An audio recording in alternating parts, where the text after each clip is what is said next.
नमस्ते। बच्चों को पैसे के बारे में सिखाना ये एक ऐसा काम है जिसके लिए कोई बनी बनाई गाइड बुक नहीं मिलती है ना। ये एक ऐसा सबक है जो किताबों से ज्यादा जिंदगी के तजर्बे से ही आता है। तो चलिए आज इस सफर को थोड़ा आसान और मजेदार बनाने के तरीके ढूंढते हैं।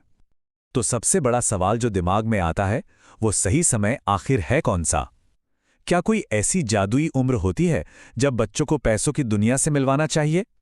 देखिए, ये एक ऐसी उलझन है जिससे लगभग हर माता पिता गुजरते हैं। और इसका जवाब शायद थोड़ा हैरान कर दे। जितनी जल्दी हो सके उतना अच्छा। जी हां, पैसे के बारे में बात करने के लिए किसी खास उम्र का इंतजार करने की जरूरत नहीं है। इसे बस रोजमर्रा की जिंदगी का एक हिस्सा बनाना है। बिल्कुल वैसे ही जैसे हम ब्रश करना या कहानी सुनना सिखाते हैं। तो चलिए सफर की शुरुआत करते हैं सबसे छोटे बच्चों से, मतलब 3 से 6 साल की उम्र के बच्चों से। इस पड़ाव पर ना पैसे को कोई बहुत बड़ी या गंभीर चीज नहीं बनाना है। बस इसे कुछ ऐसा बनाना है जिसे बच्चे छू सकें, महसूस कर सकें और हाँ, खेल खेल में सीख सकें। अच्छा, वित्तीय साक्षरता, ये शब्द सुनने में थोड़ा भारी लगता है ना, पर इस उम्र में इसका मतलब बहुत ही आसान है।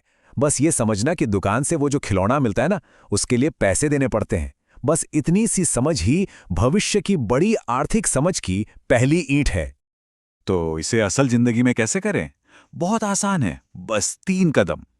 पहला, सिक्कों और नोटों को पहचानने का एक खेल बना लीजिए। दूसरा, एक पारदर्शी गुल्लक ले आइए ताकि बच्चे अपनी बचत को सचमुच अपनी आंखों से बढ़ता हुआ देख सकें। और तीसरा, उन्हें अपनी जमा की हुई रकम से कुछ छोटा मोटा खरीदने की वो जो खुशी होती है ना, उसका अनुभव करने दीजिए। ठीक है, अब आते हैं अगले पड़ाव पर, 7 से 12 साल की उम्र।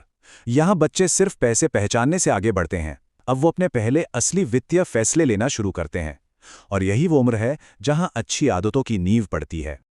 इस उम्र का सबसे जरूरी सबक है जरूरत और चाहत के बीच का फर्क। जैसे खाना, पानी और घर हमारी जरूरतें हैं, इनके बिना हमारा काम नहीं चलता। दूसरी तरफ खिलौने, वीडियो गेम्स या कैंडी, ये सब हमारी चाहते हैं, मतलब अच्छी तो लगती हैं पर जरूरी नहीं है। ये छोटा सा फर्क समझना ही जिम्मेदार खर्च की पहली सीढ़ी है। पैसे को मैनेज करना सिखाने का एक बहुत ही कमाल का तरीका है 3 गुल्लक का नियम। मतलब जब भी पैसे मिलें उन्हें 3 हिस्सों में बांटना सिखाएं।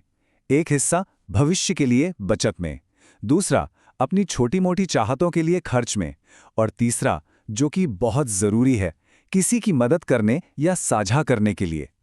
अब कहानी पहुंचती है किशोरावस्था में, 13 साल और उससे ज्यादा। यहां पर जिम्मेदारियां भी बढ़ती हैं और पैसे से जुड़े जो विषय हैं वो भी थोड़े और गंभीर हो जाते हैं। अब खेल खेल में सीखने का समय खत्म होता है और असल वित्तीय आजादी की तैयारी शुरू होती है। इस उम्र में बजट शब्द से दोस्ती कराने का ये बिल्कुल सही समय है। और देखिए, इसे डरावना बनाने की बिल्कुल जरूरत नहीं है। बस एक सरल सा हिसाब किताब, पैसा कहां से आ रहा है, जैसे पॉकेट मनी से या किसी पार्ट टाइम काम से, और पैसा जा कहां रहा है, ये आमदनी और खर्च का सीधा साधा हिसाब रखना सिखाता है। और जैसे जैसे जिम्मेदारियां बढ़ती हैं, बातचीत का दायरा भी बढ़ता है। अब बात होती है लंबे समय के लक्ष्यों की, जैसे कोई नया फोन खरीदना है या कॉलेज की फीस के लिए बचत करनी है। अब बात होती है डिजिटल बैंकिंग की, और सबसे बढ़कर उन्हें सिखाया जाता है धैर्य का मूल्य, कि हर अच्छी चीज थोड़ा इंतजार मांगती है। तो हमने अलग अलग उम्र के लिए अलग अलग तरीके देखें, लेकिन इन सबसे ऊपर एक ऐसा सबक है जो हर उम्र के लिए और सबसे ज्यादा जरूरी है। ये कोई तरीका नहीं है, बल्कि एक सोच है। और वो सबक क्या है? वो ये है कि बच्चे हमारी बातें कम और हमारे काम ज्यादा सीखते हैं। पैसे को लेकर हमारा अपना रवैया, हमारी अपनी आदतें, असल में वही उनके लिए सबसे बड़ी और सबसे शक्तिशाली पाठशाला है। तो आखिर में ये याद रखना बहुत जरूरी है कि माता पिता की भूमिका एक सख्त टीचर की नहीं, बल्कि एक दोस्त और गाइड की है। खुद एक अच्छा उदाहरण बने, बच्चों को छोटी मोटी गलतियां करने दें, क्योंकि असली सबक तो वहीं से मिलते हैं। और सबसे जरूरी बात, पैसे को एक ऐसा विषय बनाएं जिस पर घर में खुलकर और पूरी ईमानदारी से बात हो सके। तो इस पूरी चर्चा के अंत में एक सवाल खुद से पूछना बनता है, चाहे वो एक सिक्के को पहचानना हो, जरूरत और चाहत पर एक छोटी सी बात हो, या फिर अपनी बचत का हिसाब लगाना हो। आज वो कौन सा एक छोटा कदम उठाया जा सकता है जो किसी के घर में फाइनेंशियल लिटरेसी की एक मजबूत नींव रखेगा?